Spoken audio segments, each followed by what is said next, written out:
जी वो झंडा की हो कहीं झंडा लहरावे ओ देखो लहर लहर लहर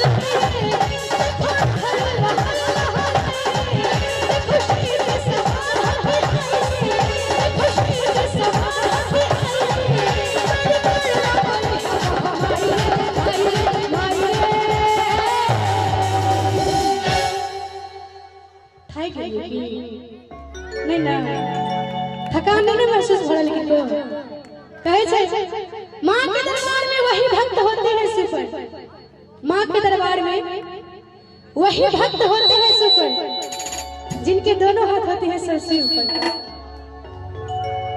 सुपर भक्त आप नहीं है क्या सारे सुपर भक्त आप लोग भी किया बाबा सब खाली बतियाते रह रहे हैं चाची सब सुपर भक्त ओ देखो लहर लहर देखो शेर पे सवार होके आई रे बड़ी करुणा मई है महामाई रे माई रे माई रे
जरा सारे वक्त सुनिएगा गौर से दरबार तेरा दरबारों में एक खास अहमियत रखता है उसको ऐसा मिल जाता है जो जैसी नियत रखता है आप लोग जैसे मनसा लेके आए होंगे माँ के दरबार में आपकी मनोकामना अवश्य पूरी होगी इसलिए ताली के साथ कहना है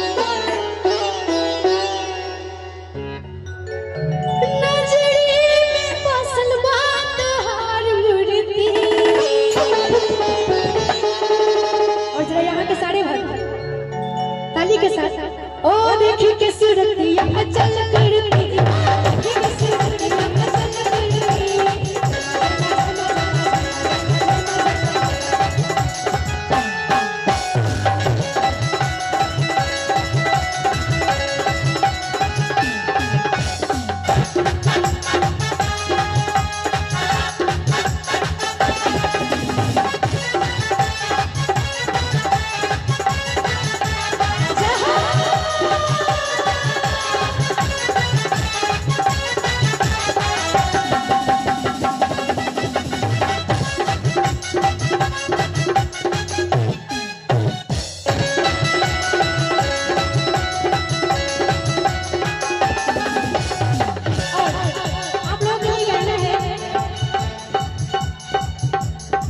झूठी दुनिया से मन को हटाए झूठी दुनिया से मन को हटाए ध्यान मैया के चरण में लगाए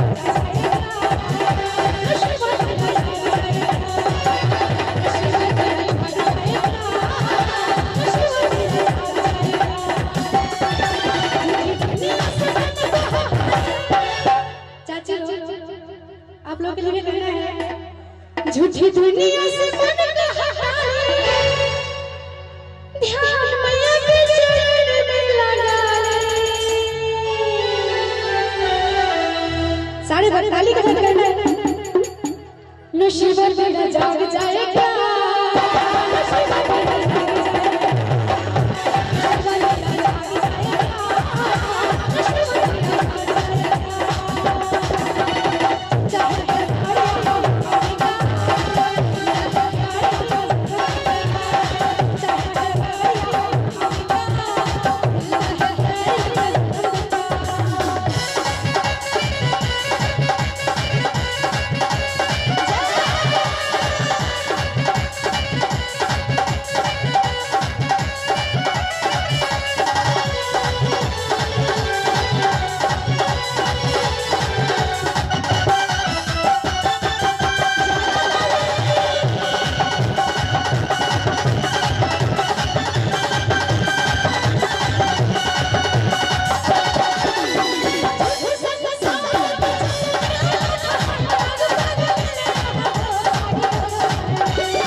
धोखा वही दे जाते हैं जिन पे हद से भी ज्यादा भरोसा होता है। क्या सही है ना? कितने लोग जानते हैं कि ये बात सही है? जरा हाथ तक उठाइए। सारे भक्त जानते हैं, सारे भक्त। झूठे संसार में तो चलना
जरूर मिलता है।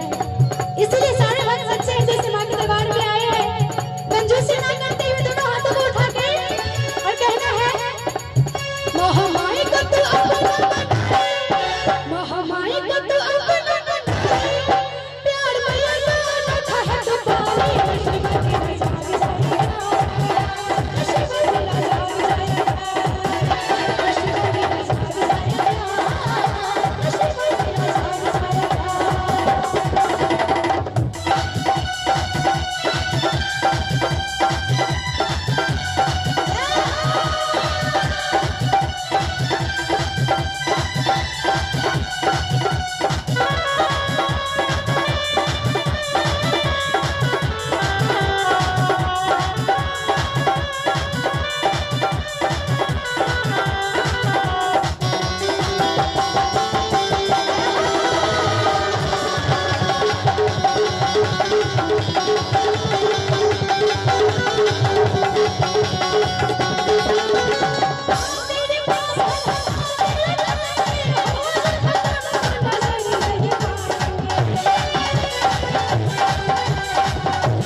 अपनों के काम के हैं तब तक वो आपके अपने हैं।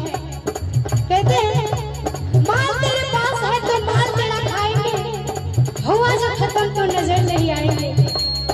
ये इस कलयुग का सत्य है, परम सत्य है। और इसको आप लोग सारे लोग माने और झूठे संसार के अनोखे चलन से निकलकर मां महारानी के पावन चरण में अपने आप को अर्पित करते हुए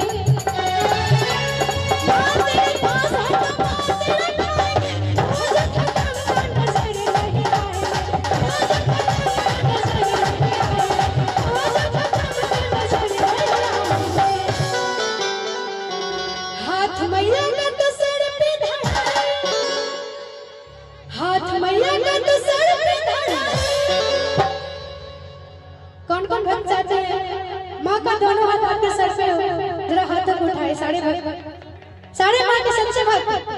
चाची लोग, सारे लोग, आप लोग भी। जगत जननी मां जगदम्बा की, शेरावाली मैया की, सच्चे दरबार की। हाथ मैया का तो सर पे और ताली के साथ सारे लोग। प्यार मैया का अनोखा है तुम्हारे,